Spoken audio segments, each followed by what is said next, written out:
O assunto da lição de número 3 é a natureza dos demônios, agentes da maldade no mundo espiritual. O texto áureo está em Apocalipse capítulo 12, verso 9, que nos diz: E foi precipitado o grande dragão, a antiga serpente, chamada o Diabo e Satanás, que engana todo o mundo. Ele foi precipitado na terra, e os seus anjos foram lançados com ele. A verdade prática nos diz que os demônios são os anjos decaídos que se rebelaram contra Deus, seguindo o seu maioral, Satanás.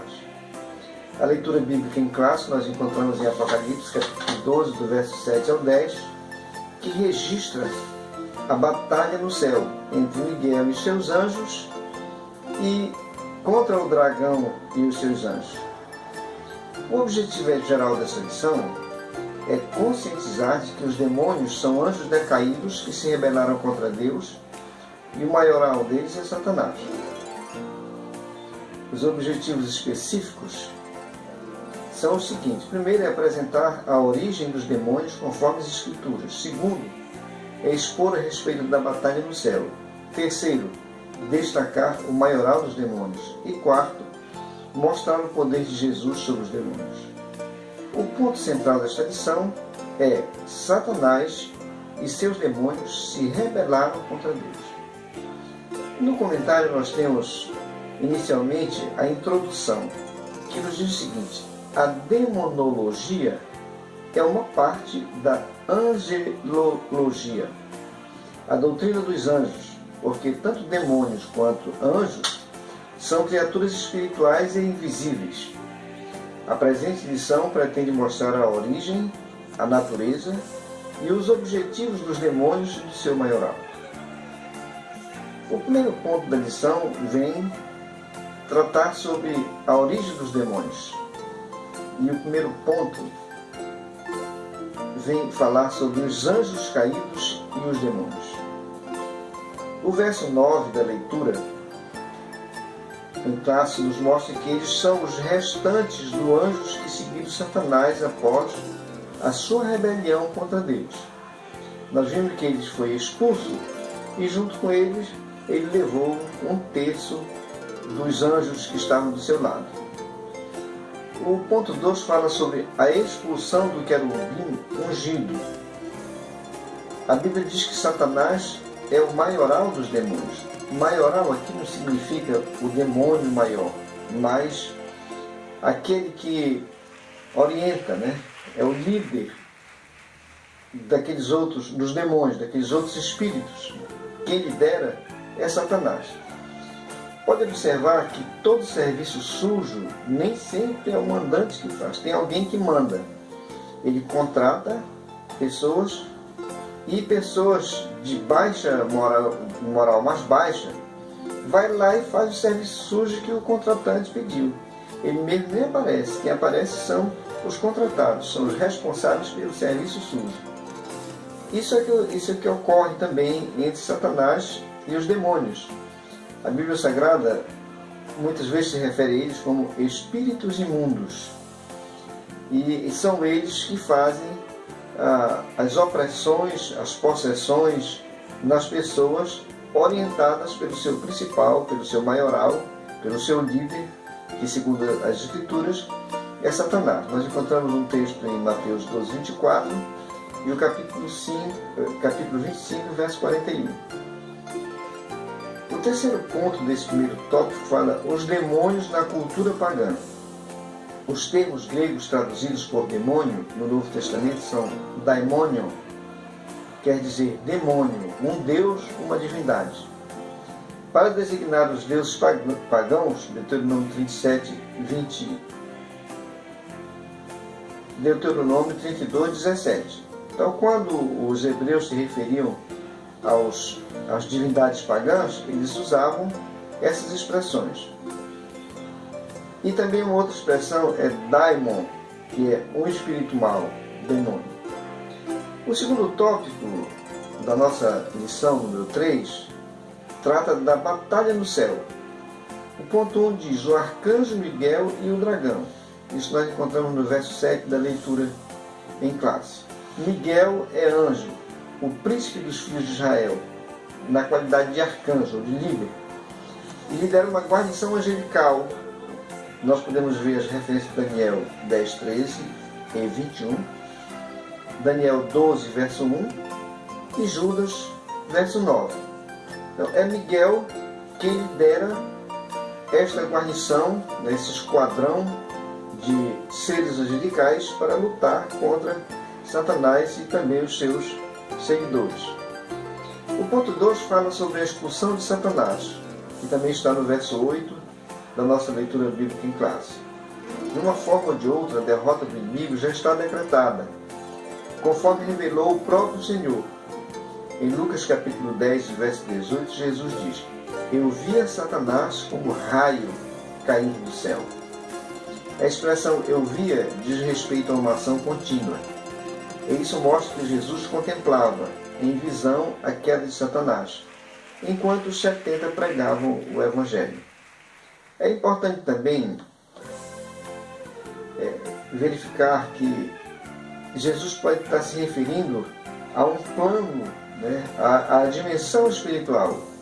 Ele via no sentido de que percebeu no plano espiritual a queda do maligno, e essa queda direcionada à terra, como nós vemos no livro do Apocalipse. O terceiro tópico fala sobre o maioral dos demônios. O primeiro ponto fala sobre a serpente. O termo dragão é drakon em grego e é usado na Septuaginta para traduzir algumas palavras hebraicas, como Tanim e Leviatã, cujo sentido diversificado como monstros, animais do deserto, serpentes. O pastor Fábio Segatin faz uma comparação entre a evolução, ou a modificação que a serpente, a antiga serpente, fez ao longo da história para não dar aquele impacto de que é serpente. Por isso, ele se transformou em um dragão, que tem o formato da serpente, porém o dragão tem asas. Muito embora nós saibamos que a serpente lá do Jardim do Éden, ela foi um instrumento usado pelo maligno para seduzir a mulher. Não era o maligno literal, mas era alguém que foi manipulado pelo maligno para enganar a mulher. O ponto 2 fala sobre Satanás e diz o seguinte: não é possível descrever todos os nomes do inimigo de Deus e do seu povo. O nome mais conhecido vem do hebraico, Satã, Satanás, que quer dizer adversário. Então a expressão em si se refere a um adversário, a um opositor, a um oponente. Então, no hebraico, qualquer oponente seria nominado com essa expressão, Satanás, ou Satã. No caso da igreja, no caso de Deus, no caso de nosso Senhor Jesus Cristo, o seu adversário é este anjo, que também é conhecido como Lúcifer, quer dizer luz, o anjo de luz, que se rebelou contra Deus e foi transformado em Satanás e em diabo, que é o terceiro ponto, o diabo. O termo grego diabolos quer dizer caluniador. É usado com frequência na Septuaginta para traduzir a palavra hebraica Satã, adversário. Sua habitação ainda não é o inferno, ele ainda será lançado nesse lugar. Mateus 25, 41 diz: o fogo eterno preparado para o diabo e seus anjos. E por que as pessoas dizem, vai tentar o cão no inferno? Como se o diabo estivesse no inferno. Essa é uma compreensão mitológica, da mitologia grega, que 3 deuses, como Zeus, Poseidon e Hades, Zeus, quando assumiu o governo dos céus e da terra, ele dividiu o seu poder com seus 2 irmãos, Poseidon e Hades. Poseidon seria o rei, o deus dos mares e oceanos, e Hades seria o rei das regiões baixas da terra, né? Do submundo da terra, que seria o inferno. É uma outra expressão correspondente a Hades. Quando Jesus diz a porta do inferno, a porta do Hades, ele está se referindo a essa personagem da mitologia grega que seria o rei, né, o deus dessa região. Era ele quem julgava todos os mortos, de acordo com a mitologia grega. A pessoa morria e ia para lá. Se fosse uma pessoa boa, ia para um lugar agradável. Se fosse uma pessoa má, ia para um lugar desagradável para ser punido pela sua maldade. Então, as pessoas dizem: ah, o diabo está lá no inferno. Não, o diabo não está no inferno. Essa compreensão, ela é uma compreensão mitológica dos gregos e de outras mitologias. Mas a palavra de Deus nos diz que ele está no espaço, nas regiões celestes, no espaço espiritual das regiões celestiais. A palavra de Deus fala em vários céus. Paulo disse que ele foi até o terceiro céu. Mas no livro dos apócrifos, chamado pseudepígrafes, tem um deles que menciona 10 céus. Então, em uma dessas regiões, Paulo diz, das regiões celestiais, numa dessas regiões é onde está o maligno. Ele ainda não está no inferno. Nós vamos ver nas Escrituras que o lago do fogo está preparado para ele.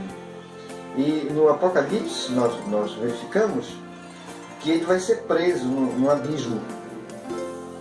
E que depois que ele for solto e enganar as nações, já no final da história da humanidade, ele será lançado no lago, nesse lago de fogo, onde estará o falso profeta e a besta.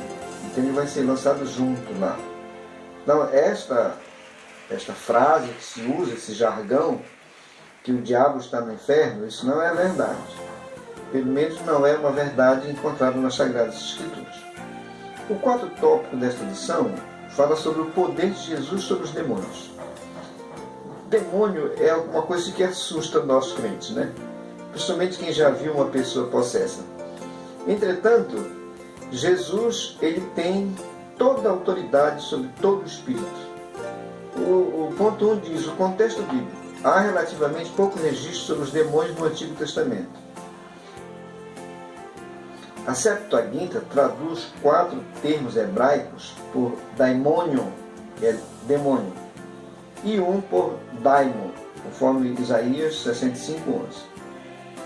O ponto 2 fala sobre o triunfo de Cristo. A vitória preliminar de Jesus sobre Satanás começa na tentação do deserto, conforme Mateus 4:11.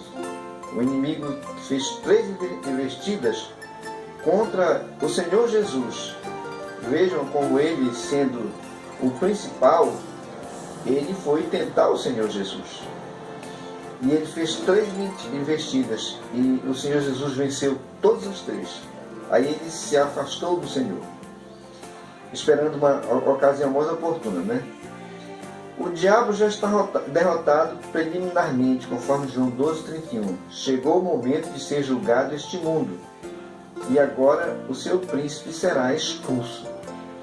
Em Romanos 16:20 diz, em breve Deus esmagará Satanás debaixo de nossos pés. Nós vimos recentemente no Brasil uma luta política, né, entre opositores, em que um ganhou e o outro perdeu. Mas eu lhe pergunto, o adversário que perdeu, ele está neutralizado? Ele está fora de combate? Não, eles ainda estão combatendo. E com muita intrepidez, com muita audácia. O texto se refere muito parecido no que aconteceu com o maligno. O Senhor já venceu. Ele já está derrotado. A sua derrota, a sua queda já está decidida. Porém, ele ainda está agindo. Enquanto ele ainda não foi neutralizado a situação, ele ainda está agindo. E nós estamos nesse embate, estamos nessa luta como é o tema geral da nossa lição da Escola Bíblica Dominical, da batalha espiritual. A conclusão da lição diz o seguinte: os demônios são reais, são espíritos maus e imundos, o oposto dos anjos. Jesus é a única garantia de que eles nada podem contra nós. Antes, Jesus disse: eis que vos dou poder para pisar serpentes e escorpiões e toda a força do inimigo, e nada vos fará dano algum. Precisamos estar, o texto está em Lucas capítulo 10, 19. Nós precisamos estar em Jesus. Ele diz: está em mim e eu estarei em vós, porque sem mim nada podeis fazer. O que precisamos é estar em Jesus para que Ele esteja em nós e nós então possamos vencer todas as investidas, todas as ciladas, todas as armadilhas do nosso adversário, do adversário de Deus.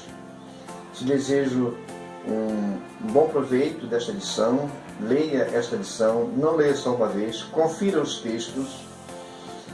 Se você quiser, acompanhe as nossas leituras diárias, que lá nós estaremos tratando de forma mais específica esses pontos que foram mencionados aqui. Que o Senhor te abençoe.